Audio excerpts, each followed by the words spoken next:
Fl-aħħar snin wieħed mill-iżviluppi teknoloġiċi li jelna nisimgħu dwaru ibla dubju l-intelligenza artifiċjali jew fil-qasir l-AI tali avvanz qed isir iżjed parti integrali minn ħajjitna ta' kuljum waqt li anke entitajiet tal-gvern f'pajjiżna qed ikomplu jinvestu bil-kbir biex jimxu l qudiem u jtejbu s-servizzi tagħhom. Waħda minn dawn il-korporazzjoni għas-servizzi tal-ilma li llum il-ġurnata tagħmel użu mill-intelligenza artifiċjali f'parti sew mill-operat tagħha fost loqsma fih dan il-korporazzjoni fejn l-AI qed tintuża u propju fl-investigazzjoni tagħha dwar is-serq tal-ilma. Dwar dan staqsejna lil Brian Burch, l-uffiċjal ewlieni tal-informazzjoni fih dan l-entità, li spjegalna kif l-intelligenza artifiċjali qed tiġi utili fil-ħidma ta' kuljum. Naqbdu Malta, qegħdin inkissruha biċċiet żgħar, qegħdin naqsmuha f'dawk li ħana nsejħuhom żoni, tajjeb, żona x'inhi żona mija xejn, ħlief hija bordura li fija tiġbor numru ta' accounts, numru ta' meters tal-korporazzjoni.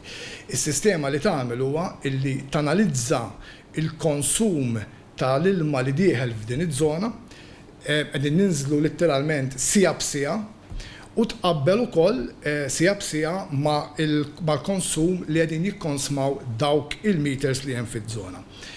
Li tagħmel il-sistema tidentifikalna accounts jew areas biex ngħidlek fejn hemm possibilment ta' serq ta' ilma. Tajjeb li wieħed jinnota wkoll kif l-intelligenza artifiċjali tikxef ukoll persuni li jkunu qed jisirqu l-ilma mingħajr lanqas biss ma jkollhom meter tal-ilma.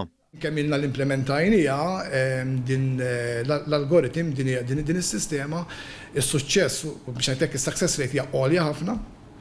U minn kull 10 li tidentifikanna, 9 minnhom qed insibu li huwa veru. Tajjeb, jiġifieri prattikament il-messaġġ huwa ċar li l-numri qed jisraq hemm barra għandna din is-sistema li jisma' at one point at certain point in time aħna ħansibuk. F'każi bħal dawn meta tinqabad persuna tisraq l-ilma jidħol rapport lill-pulizija filwaqt li s-sezzjoni tal-korporazzjoni taħdem għall-konsum kollu li nsteraq mill-individwu biex il-flus jiġu rkuprati. Bord spjega wkoll li l-intelligenza artifiċjali qed tintuża wkoll f'aspetti oħrajn f'ħidmet il-korporazzjoni. Fil-fatt qed tintuża biex jitnaqqas l-ilma li l-korporazzjoni tipproduċi, però għal xi raġuni oħra il-konsumatur mhux iħallas għalih. Fil-passat dan biex niftehmu il-valur kien taqrib 52%. Ġifri qegħdin ngħidu li kull 100 metru kubu li tipproduċi l-korporazzjoni, kważi 50 minnu ma nkunux qegħdin nirkuprawh, tajjeb. Issa dik in-non-revenue water tinqasam fi tnejn, għandek dak li jissejjaħ real losses mhuma xejn ħlief leakages fis-sistema tagħna tajjeb, ġifieri ilma jekk in-nies jaraw li barra dak huwa jaqa' taħt real losses. U mbagħad għandek dak li jissejjaħ apparent losses. Apparent losses hija l-iktar area diffiċli ħafna biex tittekilja.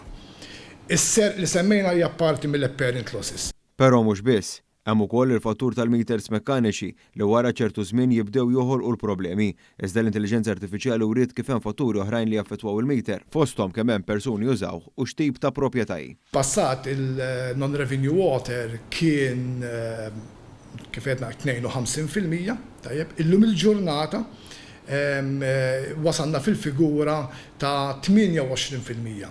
U l-indikazzjonijiet huma ċari anke għal din is-sena li ħankomplu nonqsu iżjed. Ġifieri għamilna gains kbar hemmhekk.